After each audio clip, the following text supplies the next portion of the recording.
Hello everyone, welcome back to my channel. और आज हम स्टार्ट करने वाले हैं हमारी नेक्स्ट वीडियो। इसमें हम अगर आपने अभी से पहले वाली वीडियोस नहीं वॉच की हैं तो जाकर के देखिएगा। और इस वीडियो में हम स्टार्ट करने वाले हैं class 11 biology chapter number 1 the living world का जो हमारा बाकी का पोर्शन है वो।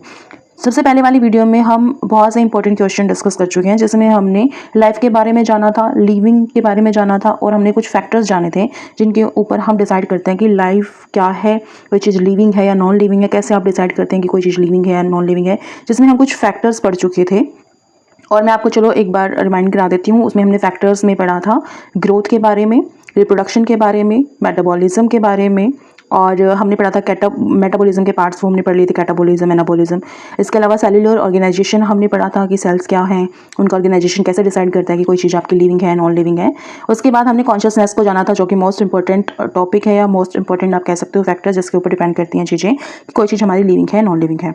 सेकेंड वीडियो में हम डिस्कस कर चुके हैं diversity in the living world. आपने अगर वो वीडियो भी नहीं देखी है तो जाकर के इसको वॉच कीजिएगा। डाइवर्सिटी इन लिविंग वर्ल्ड हम सेकेंड वीडियो में डिस्कस कर चुके हैं और उसके हम बहुत सारे पार्ट्स जो हैं ना डिस्कस कर चुके हैं। अगर आपने नहीं देखी है तो जाकर के प्लीज़ देखिएगा, और अगर पसंद आए तो उसको लाइक कर देना, अपने दोस्तों के साथ शेयर कर देना, और चैनल को सब्सक्राइब नहीं किया तो कर लीजिएगा। डाइवर्सिटी के बाद हमने क्लासिफिकेशन टैक्सोनॉमी को जाना था, बायनोमियल नोमेनक्लेचर को जाना था। उसके अलावा हमने साइंटिफिक नेमिंग के रूल्स पढ़े हैं कि कौन कौन से रूल्स होते हैं। टैक्सोनॉमिक कैटेगरीज को हम पढ़ चुके हैं, जो कि सारा आपकी एनसीईआरटी का पोर्शन है। एनसीईआरटी में ये सारे टॉपिक्स गिवन है, तो अगर आप 11th क्लास के बच्चे हैं, 11th क्लास के स्टूडेंट हैं, तो ये वीडियो आपके लिए हेल्पफुल होने वाली है। इसके अलावा जो बच्चे या जो लोग टीचिंग एग्जाम्स की प्रिपरेशन कर रहे हैं, तो मैं इस चैनल पर बायोलॉजी का पोर्शन कंप्लीट कराऊंगी 11th और 12th क्लास का एटलीस्ट, जो मेन टॉपिक हमारे बनते हैं, क्योंकि टीचिंग एग्जाम्स तो यहीं से पूछे जाते हैं। जैसे आपका एचटेट है, सीटेट है, और भी जो आपके टेट एग्जाम्स है, आरईटी का है, ठीक है, रीट वाला जो है राजस्थान टेट होता है। तो जितने भी आपके टेट एग्जाम्स है सभी में, क्योंकि एनसीईआरटी बुक्स आपकी ऑलमोस्ट यही रहती है हमेशा हर जगह, तो आपको ये हेल्प करने वाली है बहुत ज़्यादा। इसके अलावा मैं आपको बता दूं कि इसके अलावा भी हम इससे पहले वाली वीडियो में जो है ना हायरार्की पढ़ चुके हैं। जो हायरार्की है आपकी टैक्सोनॉमिक कैटेगरीज को पढ़ चुके हैं। उसमें हमने species, genus, family, order, class, phylum, kingdom, ये सब हम पढ़ चुके हैं कि किस तरह से अरेंज है, क्या होता है स्पीसीज, क्या जीनस क्या होता है, फैमिली क्या होता है, सबकी हम डेफिनेशन पढ़ चुके हैं। इस वीडियो में हम रिकैप भी करेंगे इन सभी टॉपिक्स को, लेकिन उससे पहले जो हमारे एनसीईआरटी में गिवन एक दो टॉपिक और हैं उनको हम डिस्कस कर लेते हैं। तो इस वीडियो में हम डिस्कस करेंगे टैक्सोनॉमिक एड को। ये हम क्लास 11th का चैप्टर पढ़ रहे हैं, और इसमें हम टैक्सोनॉमिक, चलो चैप्टर नहीं लिखती हूँ मैं यहाँ पे, द टैक्सोनॉमिक एड को हम डिस्कस करते हैं। टैक्सोनॉमिक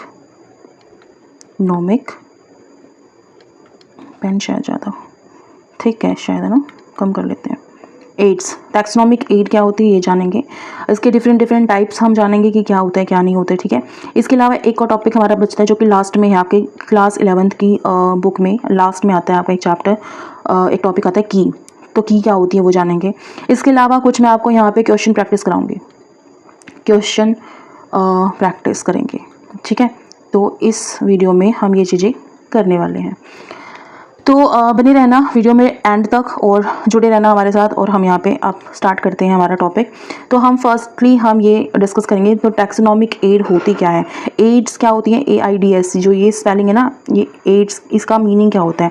टैक्सोनॉमिक हम पढ़ चुके हैं, जिसमें हम जो है nomenclature, classification, identification, nomenclature, classification वो सब करते हैं, ठीक है। तो क्वेश्चन अभी आता है कि टैक्सोनॉमिकल एड्स होती क्या है। तो साइंटिस्ट ऑर्गेनिजम्स को किस तरह से आइडेंटिफाई करते हैं। सबसे पहले आइडेंटिफिकेशन ही होता है, राइट। तो वो किस तरह से आइडेंटिफाई करते हैं, लिख लेते हैं पहले। The taxonomic aids. तो देखिए, जो आपके साइंटिस्ट होते हैं वो ऑर्गेनिजम्स को किस तरह से आइडेंटिफाई करते हैं, इसके लिए डिफरेंट टैक्सोनॉमिकल एड्स का यूज़ किया जाता है। एड्स का मतलब एक तरह से वही टूल्स हैं, इक्विपमेंट है जिनको आप यूज़ करते हो टैक्सोनॉमी के लिए, किसी चीज़ को आइडेंटिफाई, क्लासीफाई करने के लिए। तो कौन कौन से एड्स हैं इंपॉर्टेंट टैक्सोनॉमिकल एड्स, मैं आपको बता देती हूँ कि इनमें क्या क्या आते हैं।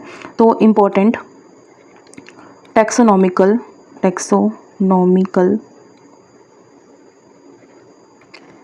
एड्स इंक्लूड, अगर आप नोट्स बनाना चाहें तो बना सकते हैं, अदरवाइज ये वीडियो भी अगर आप 2 बार देख लेते हो तो आपको अच्छे से लर्न हो जाएगी चीज़ें। तो पहला है हमारा, जैसे हर्बेरियम है। हर्बेरियम आपको पता है हर्बेरियम क्या होता है। हर्बेरियम एक कलेक्शन होता है जिसमें हम ड्राइड और प्रेस्ड या फिर जो प्रिजर्व्ड प्लांट स्पेसिमेंस होते हैं उनको रखते हैं, उसको बोला जाता है हर्बेरियम। तो ये भी आपका एक टैक्सोनॉमिकल एड है, ठीक है। सेकंड है हमारे बोटैनिकल गार्डन्स। बोटैनिकल नाम से ही पता लग रहा होगा, बोटैनिकल बोटानिकल नाम से, जिसमें प्लांट्स वगैरह अलग अलग डिफरेंट आप उसको रखते हो, गार्डन बने होते हैं, ठीक है। बोटानिकल गार्डन्स भी आपको हेल्प करते हैं। बोटानिकल गार्डन में डिफरेंट लिविंग प्लांट्स को रखा जाता है, इसमें आपके लिविंग होंगे। यही डिफरेंस होता है बोटानिकल गार्डन्स में और जो है आपके हर्बेरियम में। इसमें आपके बोटानिकल में आपके जो है लिविंग होते हैं और इसमें आपके डेड होते हैं, डेड प्लांट्स। तो डेड प्लांट्स को कहाँ रखा जाता है? डेड प्लांट्स को रखा जाता है हर्बेरियम के अंदर और लिविंग को रखा जाता है बोटानिकल गार्डन्स के अंदर। ये इनमें डिफरेंस होता है, ठीक है। अब बोटानिकल गार्डन के अलावा भी कोई और टैक्सोनॉमिकल एड है तो म्यूजियम्स होते हैं आपके, जो म्यूजियम्स भी आपके क्या हैं, टैक्सोनॉमिकल एड होती है। आपको पता है म्यूजियम क्या होता है? म्यूजियम में आपके प्रिजर्व्ड प्लांट और एनिमल स्पेसिमेन दोनों को ही रखा जाता है। इसमें सिर्फ प्लांट को नहीं होता, प्लांट के और एनिमल्स के स्पेसिमेन को रखा जाता है। Specimens of plants and animals are stored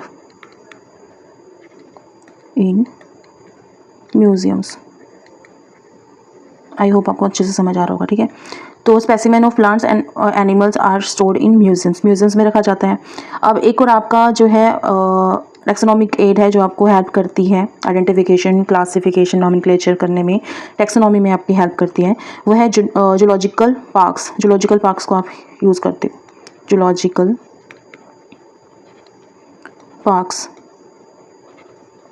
zoological parks को आप यूज़ करते हो। जूलॉजिकल पार्क्स होते क्या है? कॉमनली ये आपके, जिनको आप जू बोल देते हो ना, जूज होते हैं जो है, जैसे आप बच्चों को लेकर भी जाते हैं स्कूल्स वगैरह में, लेकर जाते हैं ट्रिप्स वगैरह में। आप भी गए होंगे, आप अपने बचपन में स्कूल से गए होंगे जूज़ में। तो जूज़ में क्या होता है, वाइल्ड एनिमल्स को प्रोटेक्टेड कंडीशंस में ऑब्जर्व किया जाता है और उनको स्टडी किया जाता है। तो इसमें आपको जो है प्रोटेक्टेड कंडीशंस दी जाती है एनिमल्स को। इसमें क्या है, प्रोवाइड्स, आप कह सकते हो प्रोवाइड्स प्रोटेक्टेड कंडीशंस और एनवायरनमेंट, ठीक है। प्रोटेक्टेड कंडीशंस या एनवायरनमेंट दिया जाता है। एंड इसमें क्या है, इसको यूज़ किया जाता है to observe and study the organisms, ठीक है, जो इसके अंदर आते हैं। टू ऑब्जर्व और study the organisms kept in these zoological parks।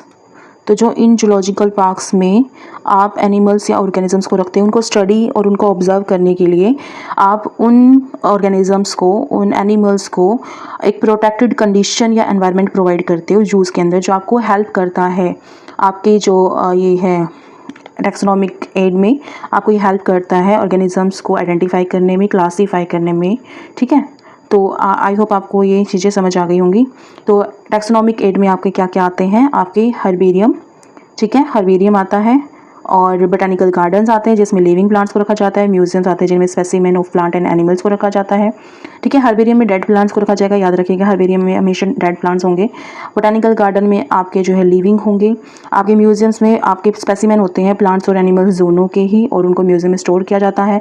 Zoological parks में आप ऐसे एनिमल्स को रखते हो जिनको आपको स्टडी करना है और जिनको आपको ऑब्जर्व करना है, और उनको एक प्रोटेक्टेड एनवायरनमेंट या कंडीशन प्रोवाइड की जाती है। तो ये है आपके टैक्सोनॉमिक एड जो आपको हेल्प करते हैं आइडेंटिफाई करने में और नोमेनक्लेचर में और क्लासिफिकेशन ऑफ द ऑर्गेनिजम्स। तो यानी कि टैक्सोनॉमी में आपको हेल्प करते हैं। टैक्सोनॉमी उस चीज़ को बोला जाता है। 4 प्रोसेस होते हैं, हम इसे पहले वाली वीडियो में पढ़ चुके हैं। अगर आपने नहीं पढ़ा है तो जाकर के उसको ज़रूर पढ़िएगा, ठीक है। आपके बहुत सारे कॉन्सेप्ट जो है ना वहाँ से आपके क्लियर हो जाएंगे। मैं अगर आपको नहीं याद है तो मैं आपको बता देती हूँ। टैक्सोनॉमी में हमारी 4 चीज़ें आती हैं, चलो रिकॉल कर लेते हैं। फर्स्ट वन क्या है, आपको यहाँ पे आइडेंटिफाई करना होगा। जैसे मैंने एग्जांपल दिया था पहले कि मैं आपको अगर 10,000 जो है एनिमल्स या ऑर्गेनिज्म दिखा देती हूँ, तो आप उनको किस तरह से जो है क्लासीफाई करेंगे, किस तरह से उनको ऑब्जर्व करेंगे। तो फर्स्ट आप उसको आइडेंटिफाई करोगे, ठीक है, ऑब्जर्व करने के बाद आइडेंटिफाई करोगे, फिर उनको आप नेमिंग करोगे उन ऑर्गेनिजम्स की। देखोगे तो आप क्या देखोगे ऑर्गेनिजम्स में कि कोई चूहा है, कोई कुत्ता है, ठीक है, डॉगी है, और कोई आपका एलिफेंट है, कोई आपका लायन है। तो इस तरह से तो फिर आप उनका नॉमेनक्लेचर करोगे। नॉमेनक्लेचर किया जाता है आइडेंटिफिकेशन के बाद, उनको एक नाम दोगे आप, ठीक है, कि कौन सी कैटेगरी में आता है, कौन सा है ये ऑर्गेनिज्म। तो फिर नॉमेनक्लेचर के बाद आप उसको क्या कर दोगे, नॉमेनक्लेचर के बाद आप उसको क्लासिफिकेशन उसकी कर देते हो। क्लासिफिकेशन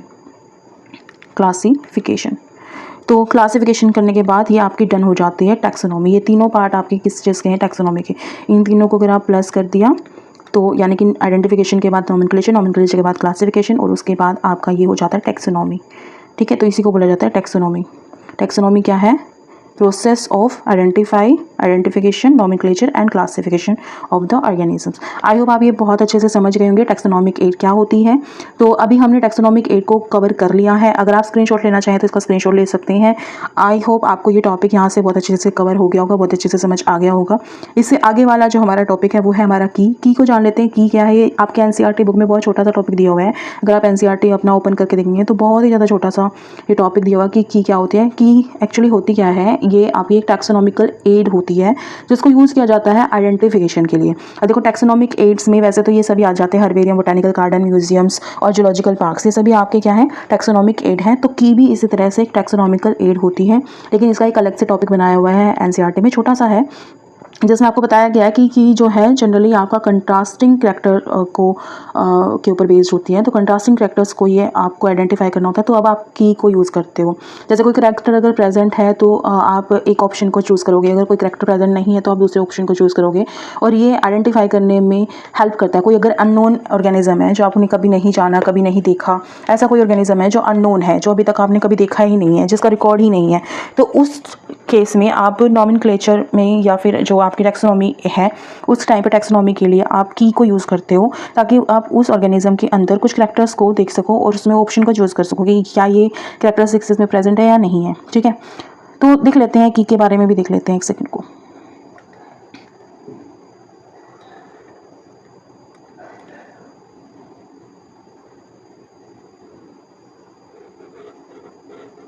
चलो मैं पूरा ही रब कर देती हूँ।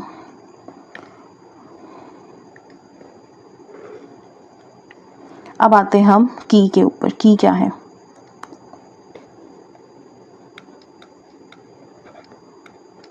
की आप किसको कहेंगे, ठीक है।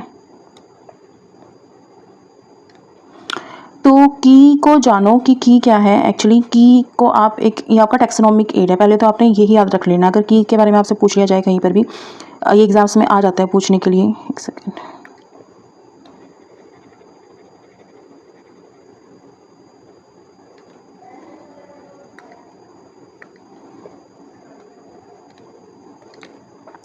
तो की को आप एग्जाम में पूछा जा सकता है। तो की के बारे में आपको एक डेफिनेशन जरूर रखनी होगी याद। की क्या होती है, key is simply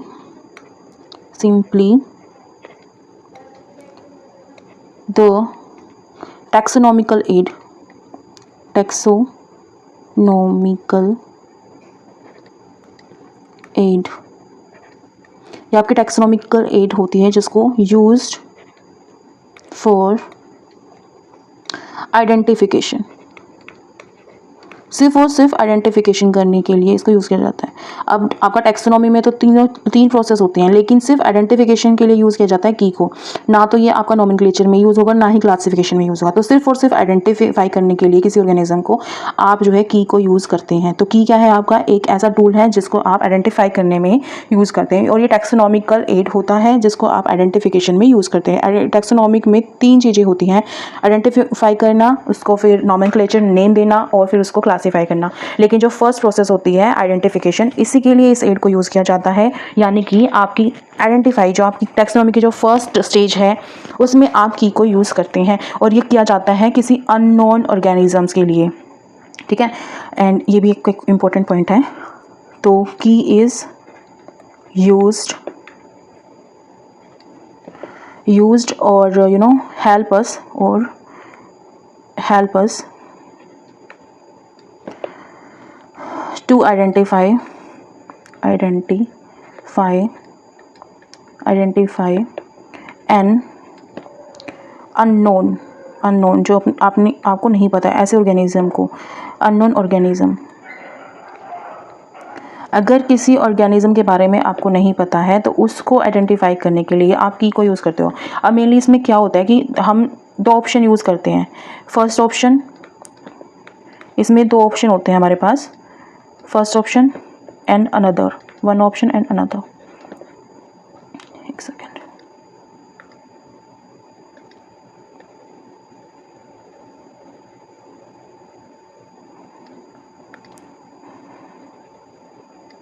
another option. या तो फर्स्ट ऑप्शन प्रेजेंट है, अगर प्रेजेंट है तो आप टिक लगा दोगे कि हाँ है, आइडेंटिफाई कर लोगे। अगर नहीं है, अगर ये नहीं है तो आपका फिर अनदर ऑप्शन पर टिक लग जाएगा। ठीक है, ऐसा होता है। अगर आपका फर्स्ट ऑप्शन प्रेजेंट है तो अनदर पर जाने की जरूरत नहीं है, और अगर ये प्रेजेंट नहीं है तो आप अनदर पर चले जाओगे, टिक कर दोगे। यानी कि, और ये ऑप्शन क्या है, करेक्टर प्रेजेंट होगा यहाँ पे, करेक्टर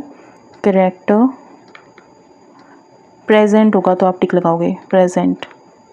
ठीक है, अगर उसमें वो करेक्टर एब्सेंट है तो आप यहाँ पे क्रॉस लगाए ना, तो यहाँ पे जो है करेक्टर ऑब्वियसली एब्सेंट हो जाएगा, एब्सेंट। ठीक है, और यहाँ पर जो है करेक्टर यहाँ पे प्रेजेंट है, करेक्टर प्रेजेंट। ठीक है, तो इस तरह से होता है हमारा ये की। अब आप कुछ हम क्विकली इंपॉर्टेंट पॉइंट्स को रिवाइज कर लेते हैं। आई होप आपको ये अच्छे से समझ आ गया होगा टैक्सोनॉमिक एड क्या है और की क्या होती है। की को हम सिर्फ आइडेंटिफाई करने में यूज़ करते हैं। अब आते हैं हम कुछ इंपॉर्टेंट पॉइंट को रिवाइज करते हैं, तो आपको उनके आंसर बताने हैं, कमेंट बॉक्स में आप बता सकते हैं, अदरवाइज हाँ मैं खुद ही करा दूंगी आपको। यहाँ पे देखो फर्स्ट पॉइंट क्या है, हमने जो अभी पढ़ा था, हमने सबसे पहले पढ़े थे कुछ फैक्टर्स जो आपको व्हाट इज़ लिविंग या व्हाट इज़ लाइफ को डिफाइन करते वक्त हमने पढ़े थे। ये सबसे पहले वाली वीडियो में मैंने आपको कराया था। तो उसमें कुछ हमने फैक्टर्स पढ़े थे जिसमें हमने growth, reproduction, metabolism, cellular organisation और कॉन्शियसनेस के बारे में पढ़ा था। तब उससे रिलेटेड कुछ पॉइंट्स हैं वो आप याद, हम रिकैप कर रहे हैं इस चीज़ को कि हमने क्या क्या पढ़ा था। तो ग्रोथ क्या थी, आपने देखा था कि ग्रोथ जो है वो इंक्रीज इन मास हो रहा था। ठीक है, increase in number of cells जा रहा था। ठीक है, तो growth is simply the increase in the mass of the object और the number of cells of the object. ठीक है, किसी ऑब्जेक्ट का नंबर ऑफ सेल बढ़ रहा है या फिर उसका मास बढ़ रहा है, उसको बोला था। लेकिन ग्रोथ क्या आपकी एक डिफाइनिंग प्रॉपर्टी है किसी चीज़ को लिविंग कहने के लिए, लाइफ को डिफाइन करने के लिए? तो ये नहीं थी, होती है लेकिन अलोन यानी कि अकेली नहीं है। तो हमने पढ़ा था कि growth alone is not defining property of life. हमने पढ़ा था ये, आपने अगर पहली वाली वीडियो नहीं देखी है तो उसको देख लीजिएगा जाके कि, और हमने ये पढ़ा था उसमें। सेकंड पॉइंट हमने पढ़ा था ग्रोथ के बाद, हमने पढ़ा था रिप्रोडक्शन।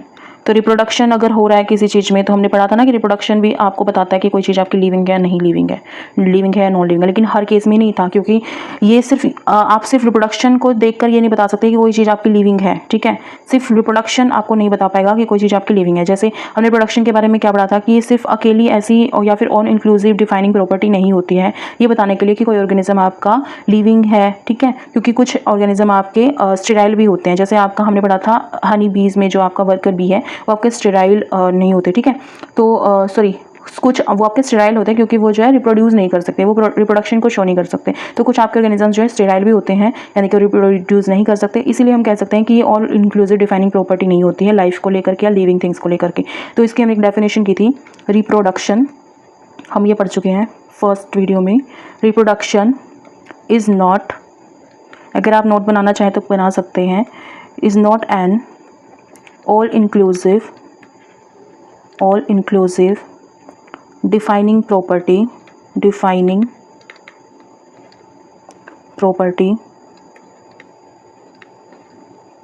because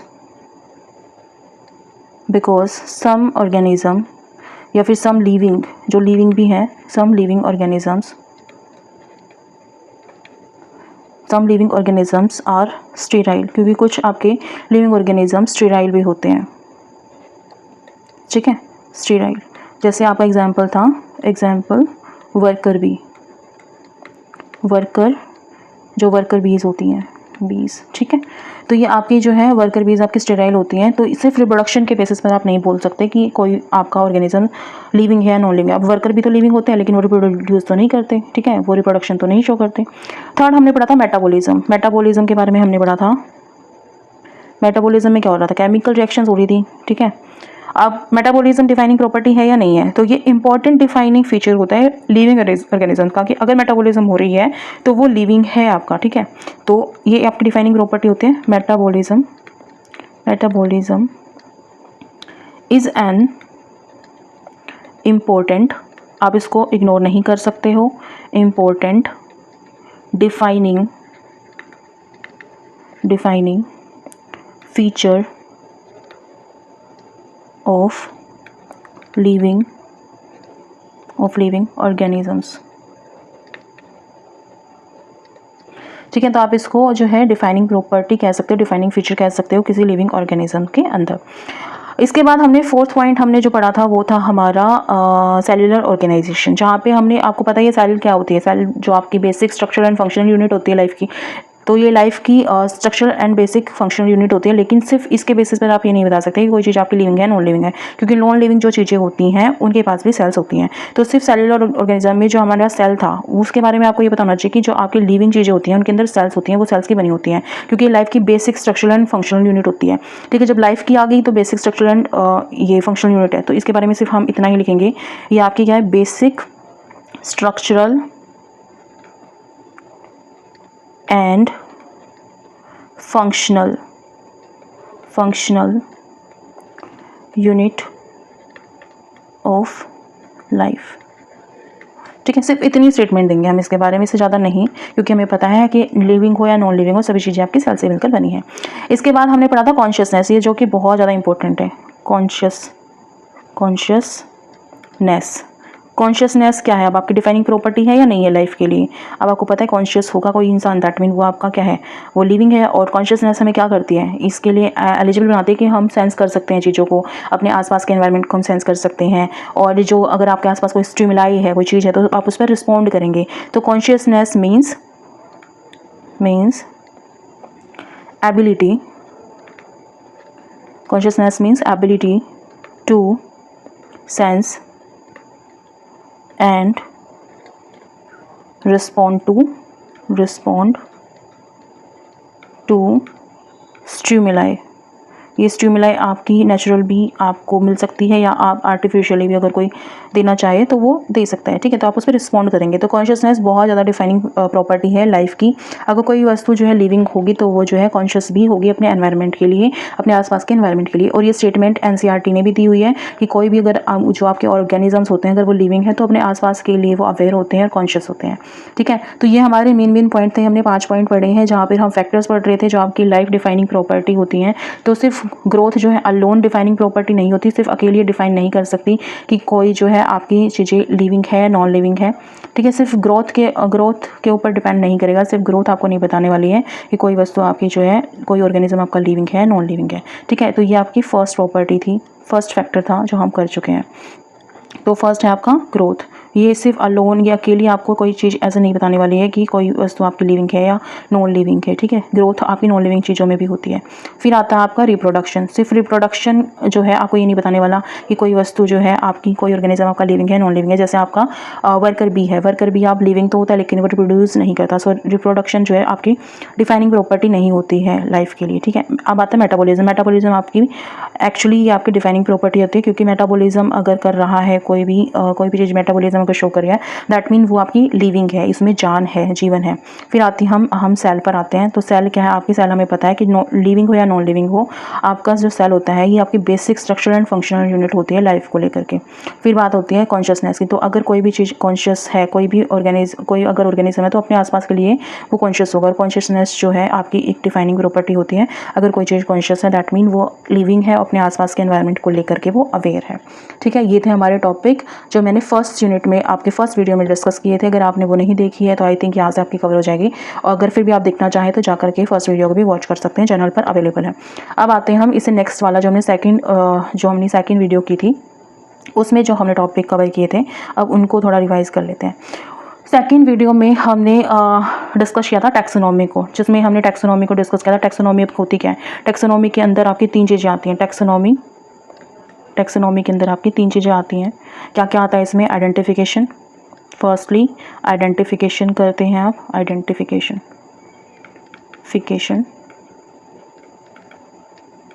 फिर आप करते हैं नॉमेनक्लेचर,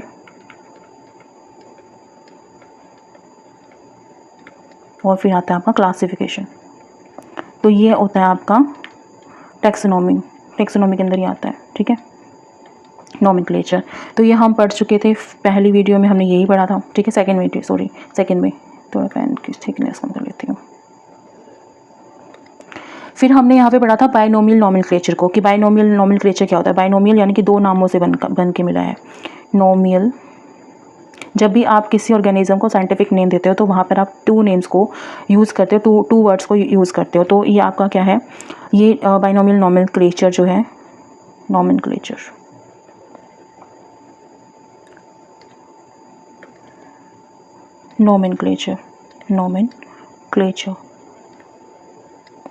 बाइनोमियल नॉमेनक्लेचर में क्या होता है? आपके 2 नेम से मिलकर आप एक साइंटिफिक नेम बनाते हो, ठीक है। तो binomial nomenclature gives 2 part, 2 part ही तो हैं वो, एक जीनस एक स्पीसीज।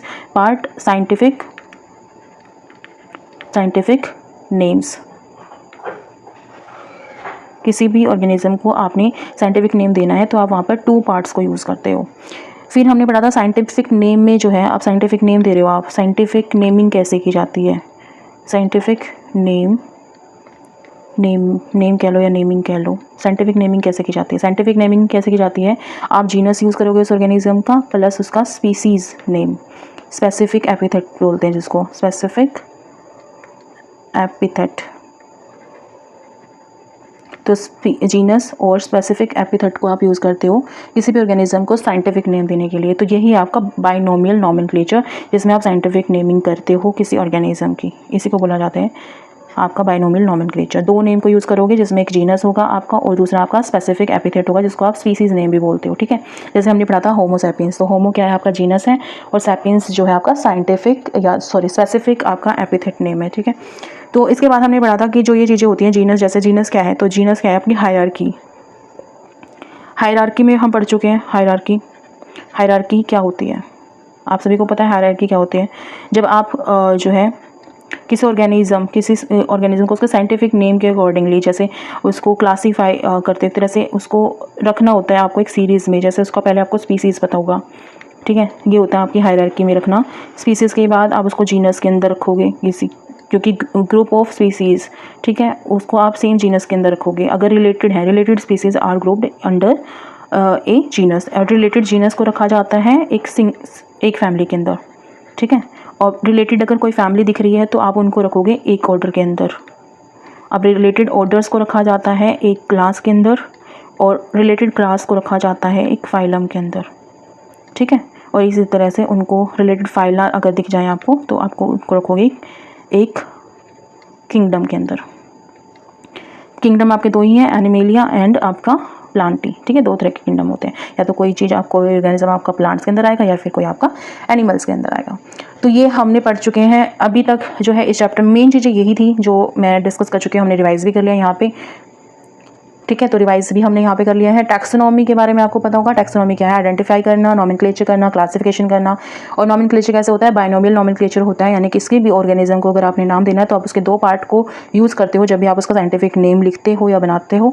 फर्स्ट वन जो आपका होगा वो साइंटिफिक नेमिंग जब आप उसकी करोगे, यानी कि बाइनोमियल नॉमेनक्लेचर जब करोगे तो 2 वर्ड्स को यूज़ करोगे। बाइनोमियल का मतलब, बाई का मतलब 2 वर्ड होता है, और नॉमेनक्लेचर मतलब नेमिंग। तो जब भी आप नेमिंग करोगे किसी ऑर्गेनिज्म की तो आप 2 वर्ड्स को यूज़ करोगे। फर्स्ट वन आपका जीनस होगा, सेकेंड वन आपका स्पेसिफिक एपिथेट होगा, ठीक है। अब जीनस और एपिथेट को यूज़ करके बनाओगे। अब हायरार्की में क्या होता है? जो आप जैसे आपका जीनस है, तो जैसे जीनस है ये आपका जो है किसका पार्ट है? ये हायरार्की का पार्ट है। और जब भी आप इस ऑर्गेनिज्म को रखोगे तो हायरार्की में रखोगे तो पहले उसकी स्पीसीज आपको पता होगी, फिर जीनस, फिर फैमिली, फिर आपका ऑर्डर आएगा, फिर आपका क्लास आएगा, फिर आपका फाइलम आएगा, और उसके बाद आप उसको किंगडम के अंदर रखोगे। तो इस तरह से आप जो है टैक्सोनॉमी को इस तरह से स्टडी करते हो। हायरार्की ये होती है। आई होप आपको ये सारे जो टॉपिक्स हैं ये अच्छे से कवर हो गए होंगे। यहाँ पर हमारा क्लास 11 का फर्स्ट चैप्टर चैप्टर फिनिश होता है। इससे एक्स्ट्रा आपका कुछ नहीं है। फर्स्ट चैप्टर बड़ा बेसिक चैप्टर था और इसमें बहुत ही इंपॉर्टेंट चीज़ें थी जो हमने पढ़ ली हैं। अब एक जल्दी से क्विक रिवीजन हो जाता है, ठीक है, तो आपका भी रिवीजन हो जाएगा। क्विक रिवीजन में मोस्टली जो पूछे जाते हैं वहाँ से क्वेश्चंस मैं बताती हूँ आपको कि जो रिवीजन, अगर मैं देखो कि अगर आपको पूछा जाए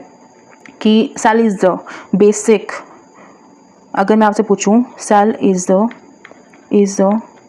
बेसिक, ठीक है, और मैं यहाँ पे ब्लैंक दे दूँ आपको, मैंने आपको ब्लैंक दे दिया, ठीक है। अब आपको इसको फिल करना है।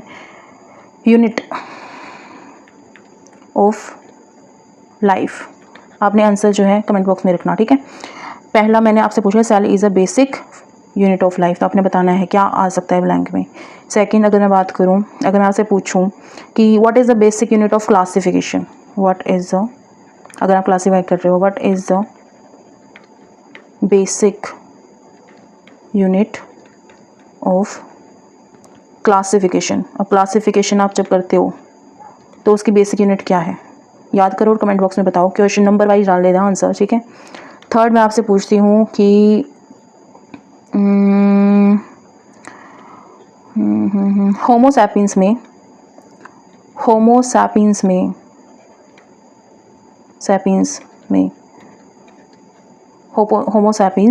व्हाट इज़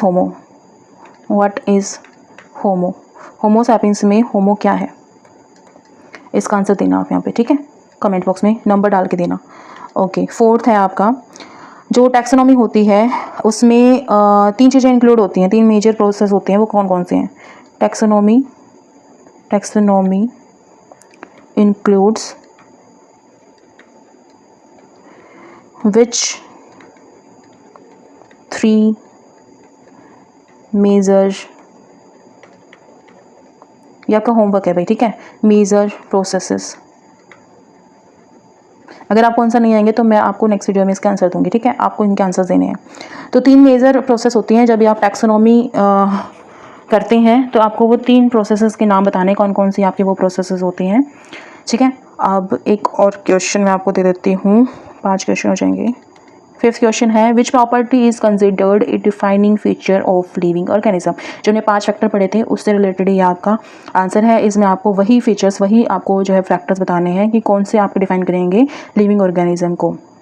तो which property is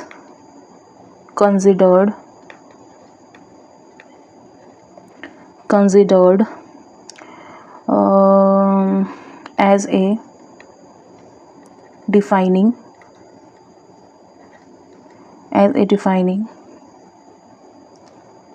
feature of living organism। तो आपको बताना है कौन सी प्रॉपर्टी है जिसको आप कंसिडर करते हो डिफाइनिंग प्रॉपर्टी। जैसे मैंने पढ़ा था ना, ग्रोथ, रिप्रोडक्शन है, मेटाबॉलिज्म है, कॉन्शियसनेस है, या सेलुलर ऑर्गेनाइजेशन यानी कि सेल है। तो आपको इसका आंसर बताने हैं और एनसीईआरटी के अकॉर्डिंग ही ये मैंने सारे क्वेश्चन आपसे पूछे हैं, जो अभी तक मैं आपको पढ़ा चुकी हूँ उसी के अकॉर्डिंग मैंने 5 क्वेश्चन आपके लिए रखे हैं। बहुत ईजी है, 1 और 2 नंबर में, मतलब लाइक इसके आंसर हो सकते हैं। 5th क्वेश्चन को थोड़ा आप डिटेल में बता सकते हैं क्योंकि इसमें प्रॉपर्टी पूछी गई है, तो आप बता सकते हैं। जहाँ पर हमने पढ़ा था मेटाबॉलिज्म, कॉन्शियसनेस, सेल और सेलुलर ऑर्गेनाइजेशन पढ़ा था, ग्रोथ पढ़ा था और ये पढ़ा था हमने लाइक रिप्रोडक्शन पढ़ा था। तो उनके बेसिस पर, उन फैक्टर्स के बेसिस पर आपको बताना है कि इनमें से कौन कौन सी प्रॉपर्टी जो है डिफाइनिंग प्रॉपर्टी है लिविंग ऑर्गेनिज्म की, ठीक है। तो इनके आंसर का मैं वेट करूंगी, आपने कमेंट बॉक्स में इनका आंसर देना है। So students, today we have completed class 11th biology NCERT chapter number 1 the living world. And आज हमने अंडरस्टैंड किया है, क्या क्या हमने देख लिया है इस चैप्टर में। हमने इस चैप्टर में पढ़ा है, मैं आपको बता देती हूँ, इस चैप्टर में हमारे कौन कौन से क्वेश्चन जो है कवर हो गए हैं। हमने इसमें जान लिया व्हाट इज़ लिविंग, सबसे हमारा पहला क्वेश्चन यही था, व्हाट इज़ लिविंग, ठीक है, इसका आंसर हमें मिल चुका है। फिर हमने पढ़ा था ग्रोथ हम पढ़ चुके हैं। हम रिप्रोडक्शन पढ़ चुके हैं, रिप्रोडक्शन डिफाइनिंग प्रॉपर्टी में हमने ये टॉपिक पढ़ा, रिप्रोडक्शन पढ़ा हमने। फिर हमने मेटाबॉलिज्म पढ़ा। फिर हमने पढ़ा सेलुलर ऑर्गेनाइजेशन,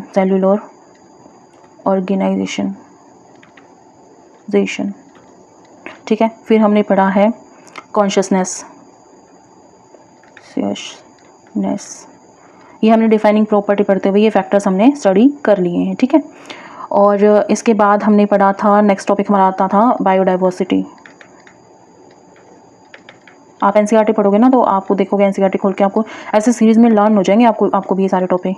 फिर बायोडाइवर्सिटी के बाद हमने पढ़ा था टैक्सोनॉमी। टैक्सोनॉमी क्या है, बायोनोमियल नोमेनक्लेचर क्या है। तो बायोनोमियल नोमेनक्लेचर हम पढ़ चुके हैं, बायोनोमियल नोमेनक्लेचर हम ये भी पढ़ चुके हैं, ठीक है। इसके बाद हमने टैक्सोनॉमिक हायरार्की पढ़ ली है, टैक्सोनॉमिक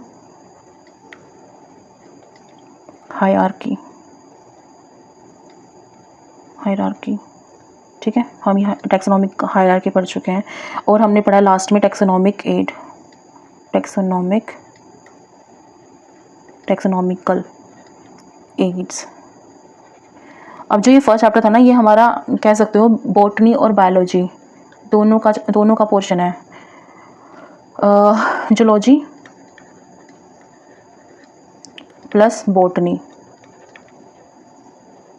दोनों का कॉमन पार्ट था, ये हमने जो पढ़ा था फर्स्ट चैप्टर, ठीक है। कॉमन पार्ट क्योंकि नोमेनक्लेचर आपको प्लांट्स की भी करनी होती है और एनिमल्स की भी करनी होती है, तो ये हमारा जो है कॉमन था। अब जब सेकंड चैप्टर हम स्टार्ट करेंगे वो आपका प्लांट से रिलेटेड है, ठीक है। और फिर थर्ड आपका एनिमल से रिलेटेड है। तो हम इसके बाद जो सेकंड चैप्टर हम पढ़ेंगे वो आपका सेकंड चैप्टर जो है बॉटनी का होगा, थर्ड चैप्टर आपका जूलॉजी का होगा। आई होप आपको ये चैप्टर बहुत अच्छे से समझ आ गया होगा। अगर आपको ये एक्सप्लेनेशन हेल्पफुल लगता है देन वीडियो को आपने लाइक कर देना है, चैनल को आपने सब्सक्राइब कर लेना है और कमेंट सेक्शन में ज़रूर बताना है कि नेक्स्ट चैप्टर किस स्टाइल में चाहिए आपको। डिटेल्ड एनसीईआरटी एक्सप्लेनेशन चाहिए जिसमें मैं एनसीईआरटी की बुक को यूज़ करके आपको डिटेल में एक्सप्लेन करूँ एक एक टॉपिक, या फिर आपको एमसीक्यूज चाहिए, या फिर NEET board exam oriented preparation आप चाहते हैं कि मैं नीट या फिर बोर्ड एग्जाम की प्रिपरेशन आपको कराऊँ। तो जो भी आपकी क्वेरीज है, जो भी आप चाहते हैं, मुझे कमेंट बॉक्स में ज़रूर लिख देना। एंड रिमेंबर स्टूडेंट्स, बायोलॉजी को रटना बिल्कुल भी नहीं है, बायोलॉजी को अंडरस्टैंड करते हुए चलना है। So thank you so much for watching and keep studying, keep learning and keep growing. Thank you so much for watching. Please do like, share it with your friends and also subscribe the channel, and please don't forget to press the bell icon too so that you will be notified whenever I will be uploading any new video on this channel. Thank you so much for watching. Bye bye and take care. Jai Hind.